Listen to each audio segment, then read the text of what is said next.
আসসালামু আলাইকুম। কীভাবে ইজেট এই সফটওয়্যারটি ডাউনলোড করবেন এর ভিডিও আজকে আমি একটি দেখাবো, এবং কীভাবে আপনি ক্যামেরার আইপি বা এনভিআরগুলো যোগ করবেন ইজেড স্টেশনে। তো ইজেড স্টেশন প্রথমে আপনাকে এখান থেকে ডাউনলোড করতে হবে।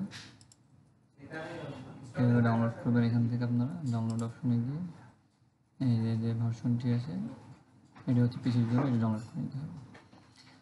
তো আমার ডাউনলোড করা আছে, আমি আর ডাউনলোড না করে একবারে আপনাদের যে ইনস্টলেশন শেষ করার পর এমন একটি সফটওয়্যার ডেস্কটপে ওপেন হবে না করার পর এমন অপশন চলে আসবে।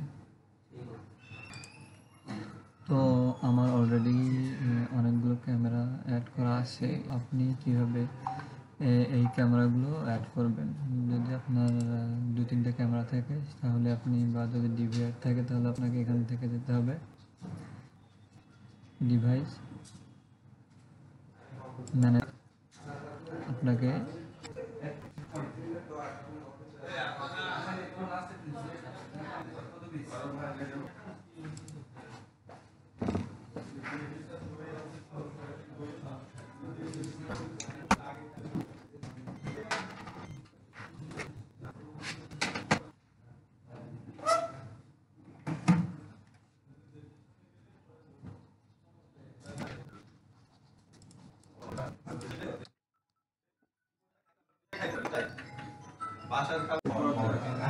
ইনস্টল হওয়ার পর এই সফটওয়্যারটিতে আপনাকে যেতে হবে রাইট ম্যানেজার, এখানে যেতে হবে। এখান থেকে আপনি রাইট ম্যানেজার গেলে এইরকম একটা অপশন থাকবে, এখান থেকে আপনি করতে হবে। এখানে আপনি আপনার লোকেশনের বা ক্যামেরার নাম দিতে পারেন। এরপর ক্যামেরা রাইট দিতে হবে আপনাকে, যেটা ক্যামেরা রাইট থাকে আমার রাইট হচ্ছে এটা আমি আমার নাম দিলাম আচ্ছা মিনি দিলাম। এরপর আমার ক্যামেরা দিব এবং পাসওয়ার্ড দিয়ে অ্যাড দিয়ে দেবো। দেন অ্যাড দিলে এখানে আমাদের ক্যামেরা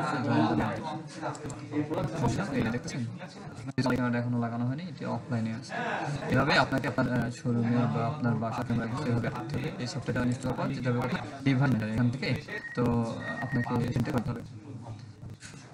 থ্যাংক ইউ। আসসালামু আলাইকুম। এবং ক্যামেরাটি অ্যাড হওয়ার পর যদি আপনার অনলাইন থাকে, এরকম অনলাইন থাকে, তাহলে আপনি এখানে লাইভ ভিউ গেলে আপনার ক্যামেরাগুলো দেখতে পারবেন। এরকম অপশন থাকবে, এখান থেকে আপনি এখানে ক্লিক করে ক্যামেরার নামে ক্লিক করে এভাবে শো করবে, এখান থেকে পারবেন, এখানে আপনাদের ব্যাকআপ দেখতে পারবেন।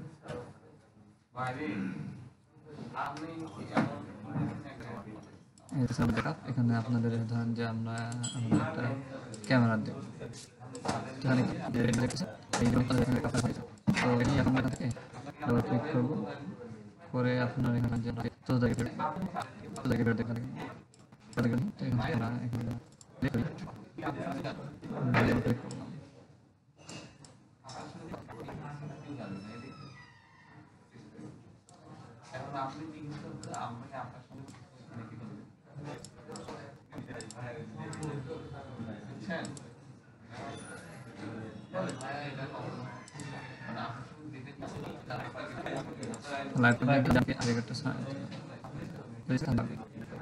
তখন আমরা 3 তারিখটা একটা ভিডিও দেখি।